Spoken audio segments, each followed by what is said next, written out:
The champagne flute trembled in my hand as I surveyed my latest acquisition, a 16th century Venetian masterpiece that cost more than most people's houses.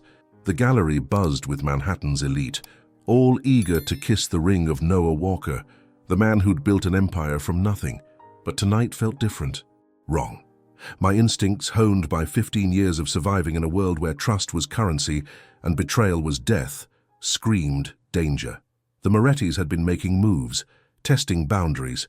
Tonight's art unveiling was supposed to be a show of strength, but it felt more like painting a target on my back. Before we continue this thrilling story, I want you to hit that subscribe button and let me know in the comments where you're watching from tonight. Your support means everything, and trust me, you won't want to miss what happens next. Give this video a like if you're already hooked. Now back to Noah's story. That's when she appeared. Auburn hair cascaded over her shoulders like liquid fire, and emerald eyes that seemed to see straight through my carefully constructed facade. She moved with purpose through the crowd, her black dress hugging curves that made my mouth go dry. But it wasn't her beauty that captured my attention. It was the way she watched the exits, the subtle tension in her posture. "Mr. Walker," she said, her voice honey over steel as she approached. "Beautiful collection." "Thank you, Miss Reed." Sophia Reed. She extended a manicured hand, and when our fingers touched, electricity shot through me.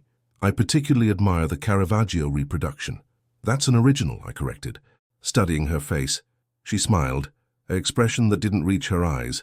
"Of course it is." With fluid grace, she pressed something into my palm. "Excuse me." I unfolded the note discreetly. "Exit when I do." My blood turned to ice. Around me, conversations continued. Glasses clinked, but all I could focus on was Sophia Reed as she glided toward the rear exit. Every muscle in my body coiled like a spring. Someone was here to kill me, and this mysterious woman knew about it. The question was, should I trust her, or was this elaborate trap? Without hesitation, I followed. Chapter 2. The alley behind my gallery reeked of garbage and broken dreams, a stark contrast to the opulence inside. Sophia stood in the shadows, her elegant dress seeming absurd in this urban wasteland, but the Glock 19 in her hand looked perfectly at home. "3 snipers," she said, without preamble. "Rooftop across the street, fire escape 2 buildings down, and a spotter in the black sedan. Morettis aren't feeling creative tonight." I should have been shocked that she knew about my enemies, but instead I found myself oddly aroused by her competence. "Who the hell are you?" "Someone who doesn't want to see you dead."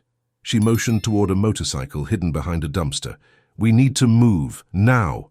"I don't run from—" "You do tonight." Her green eyes blazed. "Unless you prefer being carried out in a body bag." The crack of a rifle split the air. Brick exploded where my head had been a second before.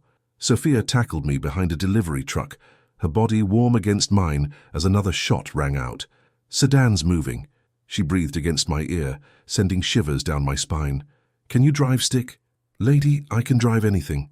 She tossed me the bike keys. "Then let's see what you're made of, Mr. Walker." We sprinted to the motorcycle, a sleek Ducati that purred to life under my hands. Sophia swung on behind me, her arms wrapping around my waist as I gunned the engine. The intimate contact sent my mind reeling, even as bullets shattered windows around us. The chase through Manhattan's maze of streets was a deadly ballet. Our pursuers were good, but I knew these roads like a lover's body. Sophia's directions were precise, her grip steady as we leaned into turns that would have terrified most women. "Left here," she shouted over the engine's roar. I took the corner hard, feeling her body press closer. We emerged onto the FDR drive, the East River glittering beside us like scattered diamonds. In my mirrors, headlights followed relentlessly. "There!" Sophia pointed to an abandoned warehouse. "We can lose them inside." As we roared into the darkness, one thought consumed me. This woman had just saved my life. But in my world, salvation always came with a price. What did Sophia Reed want from me? Chapter 3. The warehouse smelled of rust and forgotten ambitions. Sophia moved through the darkness like she owned it, while I struggled to reconcile the elegant gallery patron with this deadly professional beside me. Moonlight streamed through broken windows, illuminating dust motes that danced between us like secrets. "We're safe for now," she said, checking her weapon with practiced efficiency. "But they'll have backup here within the hour. You still haven't told me who you are." I leaned against a concrete pillar, studying her profile. Even in the shadows, she was breathtaking.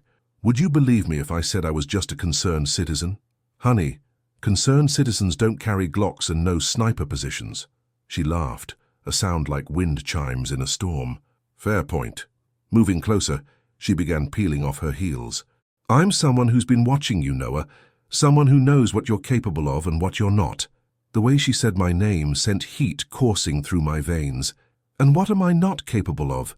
Seeing the bigger picture, her fingers worked at the zipper of her dress. The Morettis aren't your real problem. I tried to focus on her words, but watching her transform from society princess to tactical operative was mesmerizing. Beneath the dress, she wore black tactical gear that hugged her body like a second skin. Then what is? There's a war coming, Noah. The old families, the Russians, the Colombians, everyone wants a piece of your empire. Tonight was just the opening move. She was close enough now that I could smell her perfume mixed with adrenaline. Why should I trust you?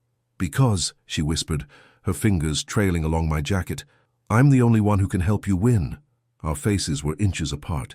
Every instinct screamed that this woman was dangerous, that getting involved with her would complicate everything. But when her lips brushed mine, soft, warm, electric, logic became a distant memory. The kiss was fire and fury, desperation and desire. Her hands fisted in my shirt as I backed her against the wall, our bodies fitting together like pieces of a puzzle I didn't know I'd been trying to solve.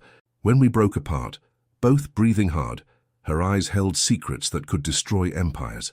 Noah, she said, her voice barely a whisper, there's something else you need to know. Before she could continue, the screech of tires outside shattered our moment. Our pursuers had found us. Chapter 4.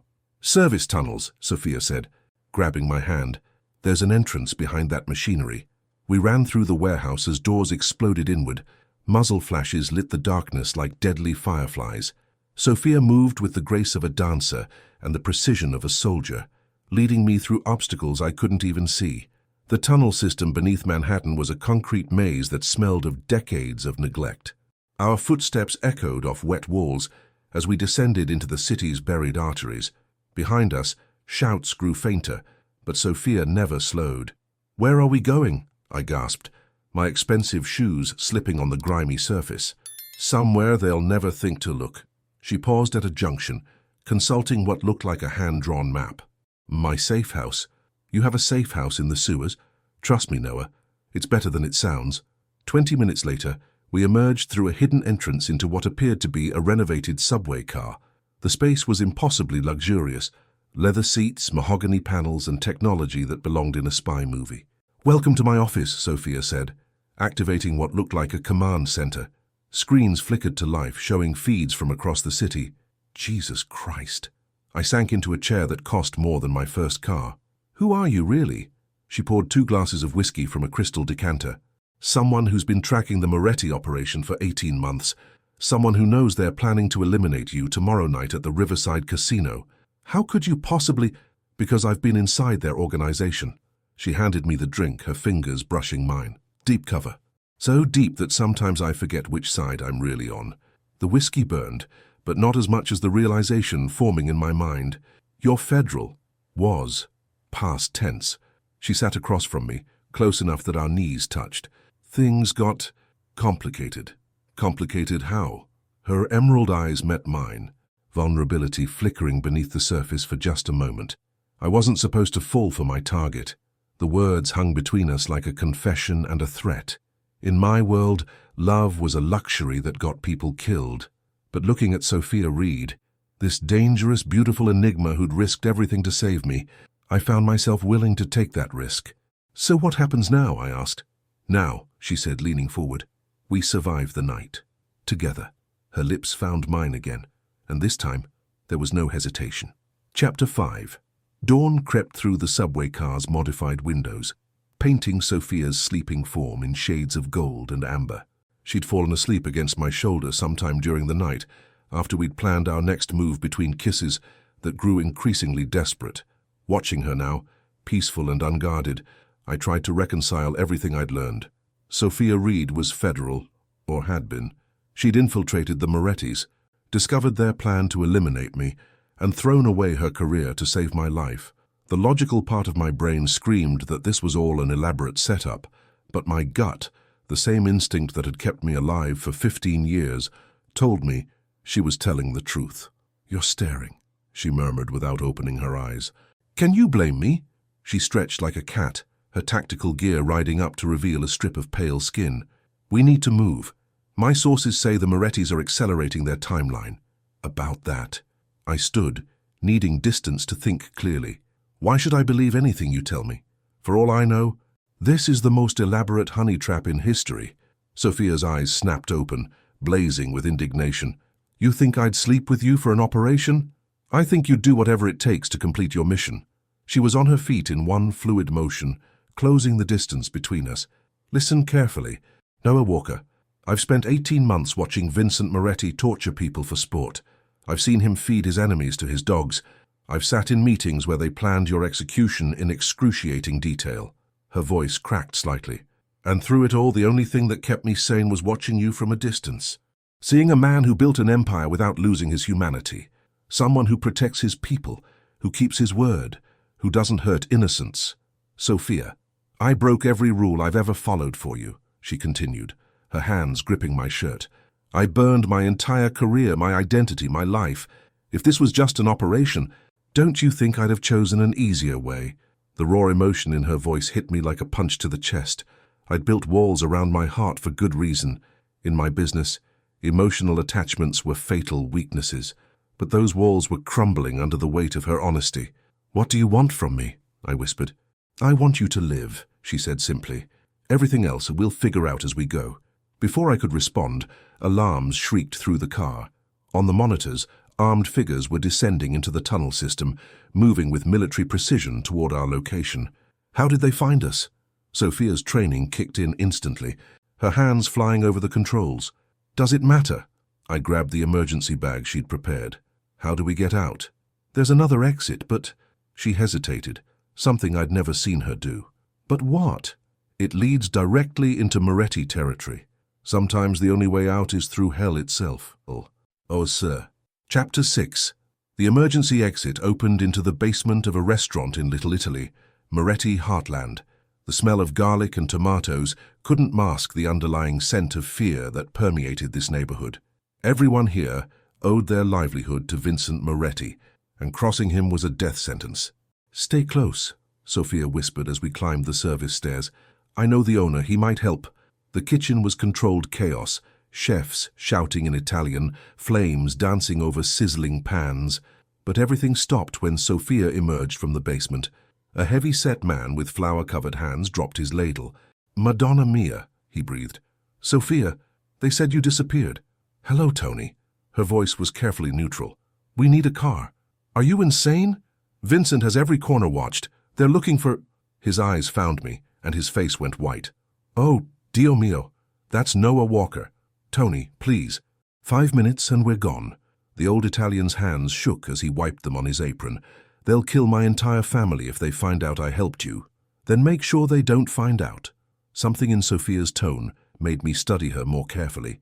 This wasn't just a federal agent asking for a favor. There was history here. Affection mixed with regret. "My car's out back," Tony finally said.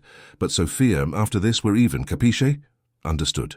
As we moved toward the rear exit, I caught Sophia's arm. "What did you do for him?"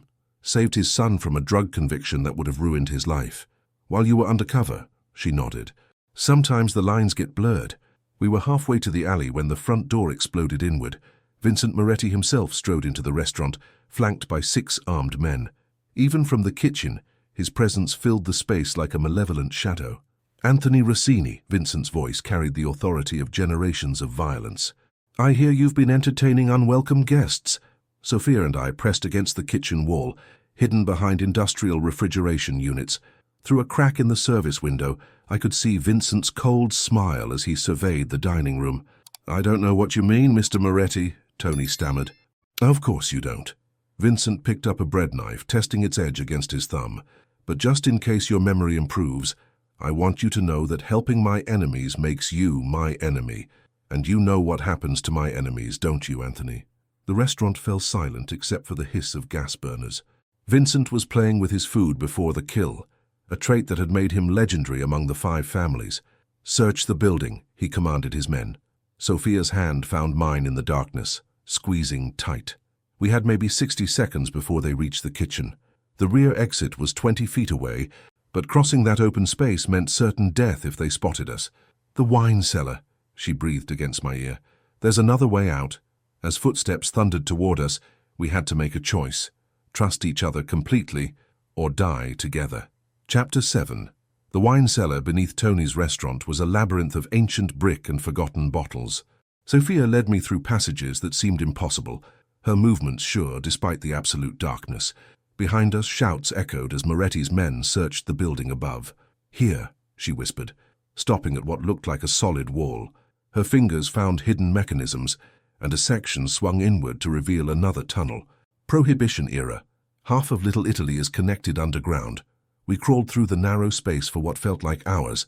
My expensive suit was ruined, my hands scraped raw, but all I could think about was the woman ahead of me. Every revelation made her more fascinating and more dangerous. "Sophia," I said as we finally emerged into a larger chamber. "At the restaurant, Tony called you by name. How deep were you in the Moretti organization?" She paused, her silhouette barely visible in the dim light filtering from somewhere above. "Deep enough to attend family dinners." "Jesus, how deep?" "Vincent thought I was his niece from Sicily." "Distant family, but family nonetheless." Her voice carried shame that cut through me. "I lived in his house for 6 months, Noah. I ate at his table, listened to his stories, pretended to care about his grandchildren. That's what undercover work means." "No."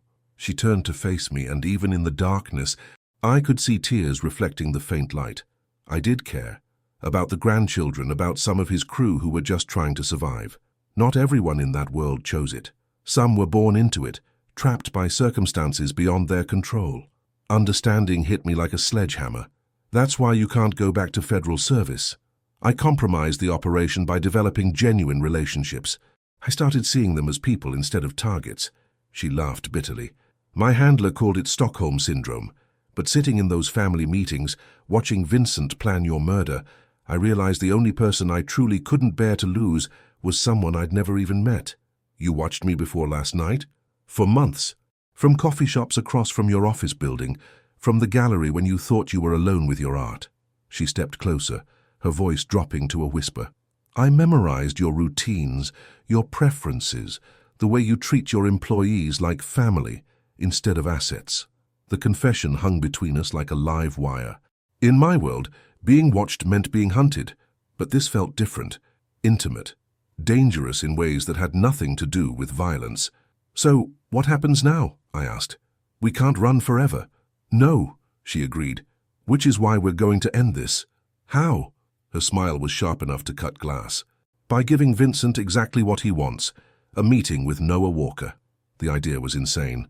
But looking at Sophia Reed, this woman who'd sacrificed everything for a man she'd only watched from afar, I realized that insane might be our only chance at survival. Chapter 8. The safe house Sophia led me to was a penthouse overlooking Central Park, hidden behind a shell company so complex it would take forensic accountants years to unravel. As dawn painted the city in shades of amber and gold, we sat planning what might be our final gambit. "You want me to walk into a meeting with Vincent Moretti," I said, reviewing the tactical layout she'd drawn. "The man who spent 18 months planning my death." With adequate preparation, yes. Sophia moved around the apartment with feline grace, assembling equipment from hidden caches. "Vincent's ego is his weakness. He needs to gloat before he kills, needs his victims to understand his superiority. That doesn't make it less suicide. It does if we control the venue, the timing and the backup plan." She held up what looked like an ordinary fountain pen. "GPS tracker, encrypted transmitter, and in a pinch, a very effective weapon." I watched her work, marveling at the contradiction she represented.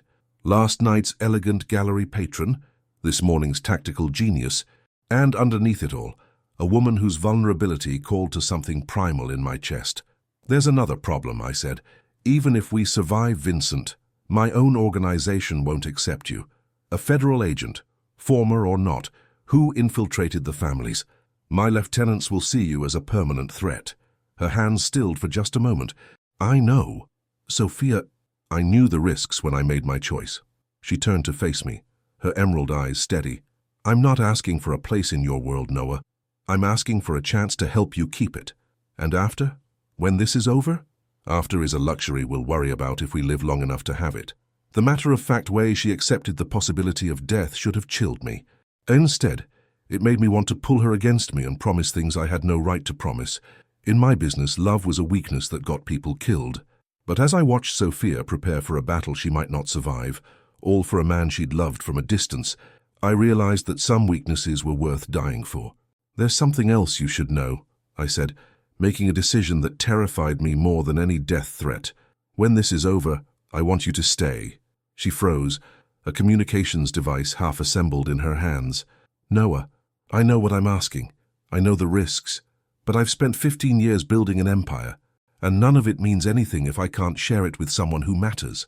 For the first time since I'd met her, Sophia Reed looked genuinely stunned.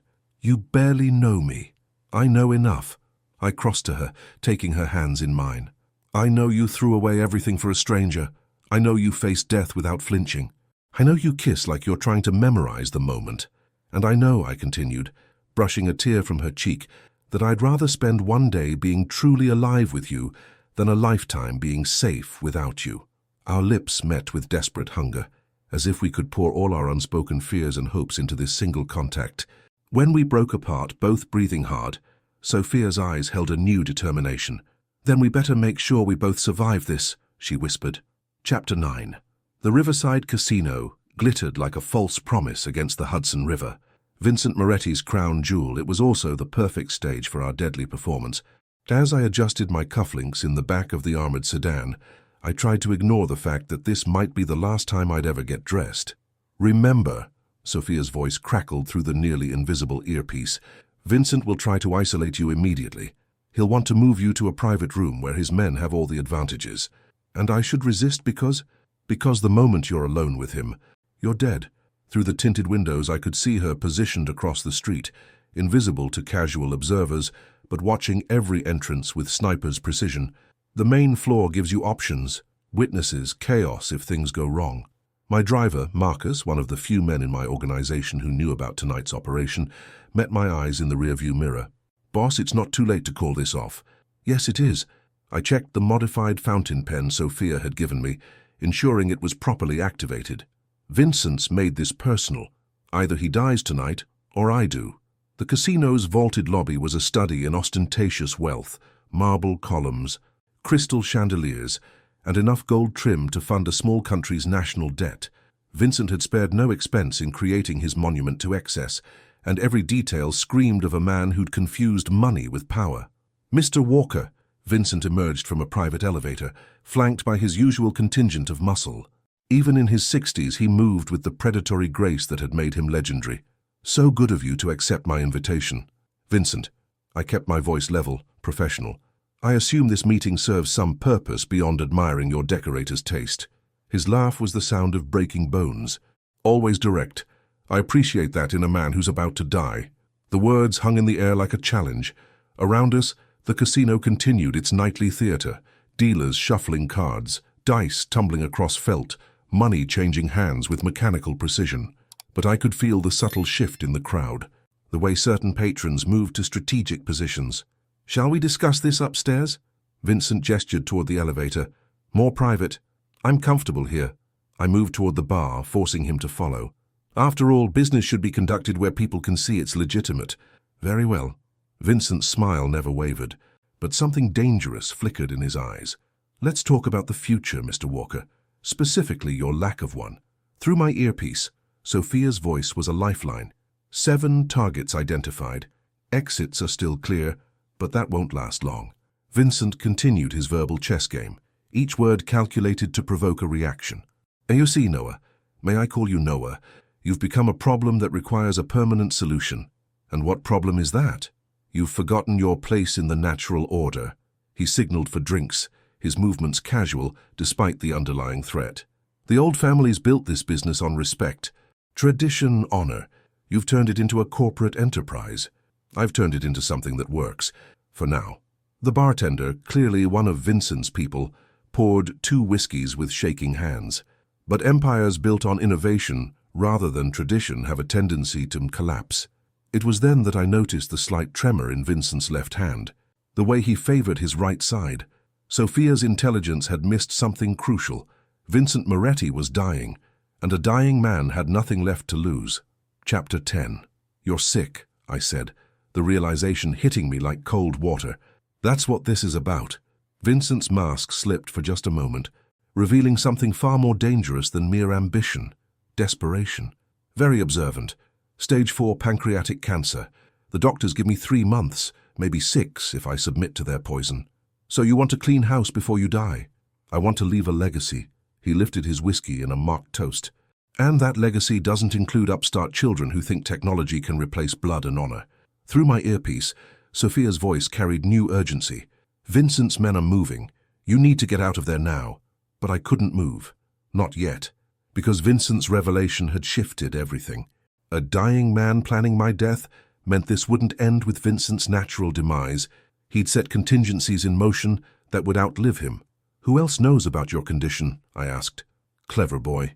Vincent's smile turned genuinely pleased. You're thinking about succession, about who takes over when I'm gone. The answer might surprise you. Before he could continue, chaos erupted. The lights cut out for exactly 3 seconds, long enough for Vincent's men to shift positions, for exits to become guarded, for the trap to spring shut. When emergency lighting flickered on, painting everything in hellish red, I found myself surrounded. Noah!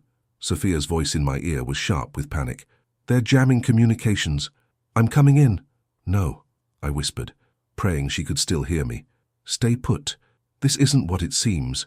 Because in that moment of darkness, I'd seen something that changed everything. Vincent Moretti wasn't the puppet master I'd thought. He was dancing to someone else's strings.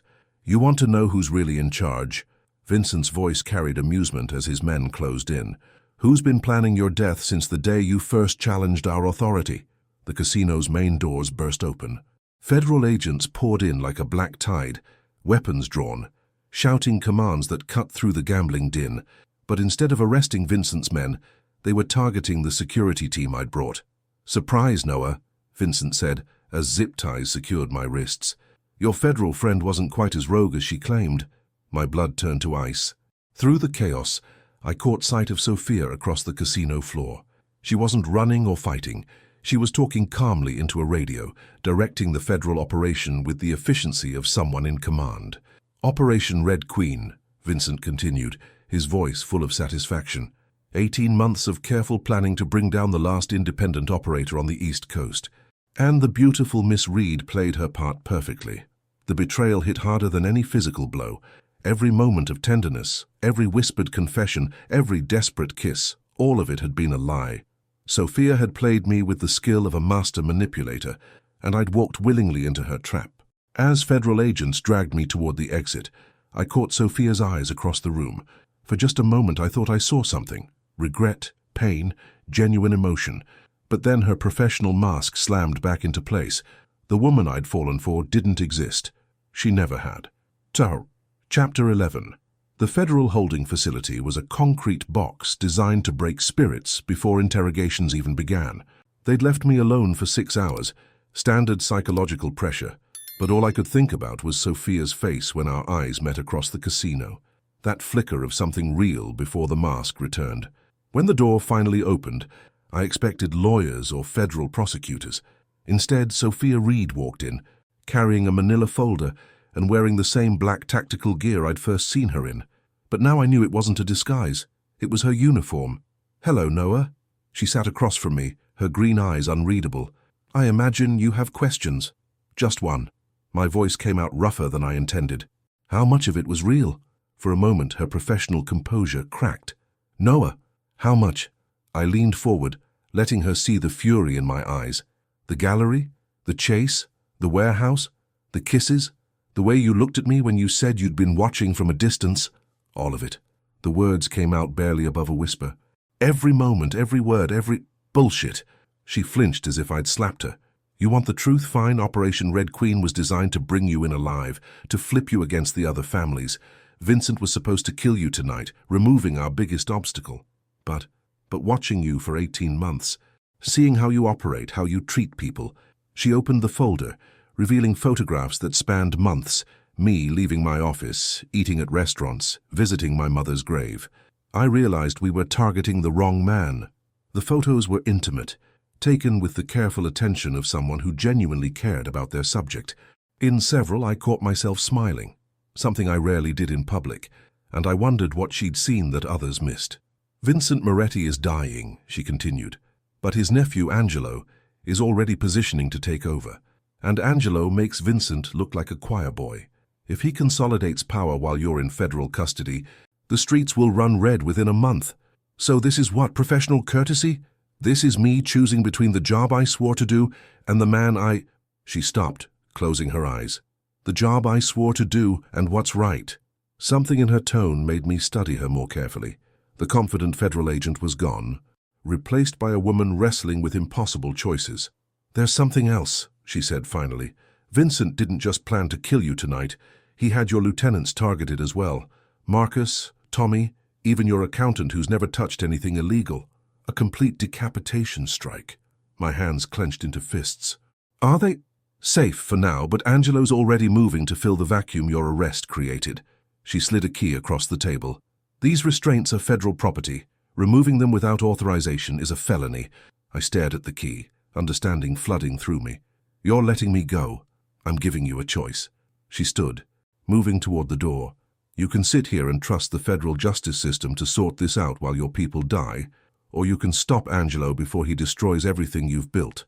And you? I'll be branded a traitor, hunted by both sides until someone puts a bullet in my head. She paused at the door, not looking back, but at least I'll know I did the right thing. As the lock clicked behind her, I sat alone with an impossible decision and the bitter knowledge that love had found me at the worst possible moment. Chapter 12. The key Sophia left weighed nothing, but picking it up felt like lifting the world. Outside these walls, my empire was crumbling, while Angelo Moretti positioned himself to inherit the East Coast. My people, men and women who'd trusted me to protect them, were marked for death. But using that key meant confirming everything the FBI believed about me. It meant becoming the criminal they'd painted me as, abandoning any pretense of legitimacy I'd worked 15 years to build. I thought about Sophia's words, about the choice between the job she'd sworn to do and what was right. Maybe some choices were bigger than personal consequences. The restraints fell away with barely a whisper. Emergency exits in federal facilities were designed to keep people from getting in, not out. Within 10 minutes I was on the street, using a burner phone to contact my remaining lieutenants. Boss? Marcus's voice carried relief and confusion. We thought you were... Change of plans. How many men can you trust completely? Maybe 24. Angelo's already approached half our crew, offering better terms if they switch sides. And the others? Waiting to see which way the wind blows. The next 6 hours were a blur of carefully orchestrated moves. While Angelo consolidated his position, expecting me to remain in federal custody, we dismantled his operation piece by piece. Bank accounts frozen, shipping routes disrupted, key lieutenants arrested on outstanding warrants I'd been saving for exactly this purpose. By dawn, Angelo Moretti was a general without an army. The final meeting took place at the same gallery where this had all begun. Angelo arrived expecting triumph, finding instead the ruins of his ambitions, and Noah Walker very much alive. How? He demanded, his composure cracking like ice in spring. Because someone taught me the difference between power and control. I gestured to the Caravaggio that had started my conversation with Sophia. Power is taking what you want. Control is making sure you can keep it. The FBI will find your uncle's detailed records of every illegal transaction dating back 30 years. Amazing what a dying man will confess when he wants to protect his grandchildren. Angelo's face went white. Vincent would never...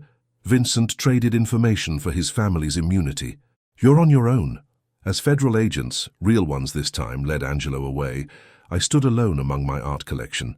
Each piece represented a choice between beauty and brutality, between creation and destruction. For the first time in years, I could see which path I'd been walking. Admiring your Caravaggio? Sophia's voice came from behind me, soft as silk and twice as dangerous. I turned slowly, drinking in the sight of her. She wore civilian clothes, jeans, a simple blouse, but carried herself with the same lethal grace I'd first noticed. I thought you'd be in custody, I said. I thought you'd be in hiding. We stood 10 feet apart, two people who'd saved each other in ways neither had expected. The distance felt like an ocean. "So what happens now?" she asked. "Now you disappear before they realize you helped me escape. And you?" I moved closer, watching her eyes for any sign of the woman who'd kissed me in a warehouse while death closed in around us. "I go back to building something worth protecting. Alone? Unless I can convince someone to stay." Another step. Someone who knows the difference between justice and law. Someone who's willing to build something better instead of just tearing down what exists. "Noah." Her voice carried warning and hope in equal measure. "I love you," I said simply. "Not the federal agent, not the undercover operative, you. The woman who threw away everything for a stranger's life. The woman who kissed me like the world was ending." Tears tracked down her cheeks.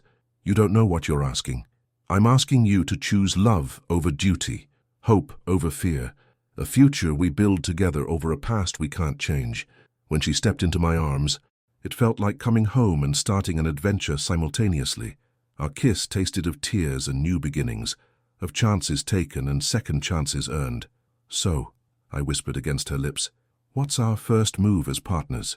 "First," she said, her smile bright as sunrise, "we're going to change the rules of this game entirely." And looking into the emerald eyes of the woman who'd saved my life and stolen my heart, I knew that whatever came next, we'd face it together. Sometimes the most dangerous gamble is falling in love, but sometimes it's the only bet worth making.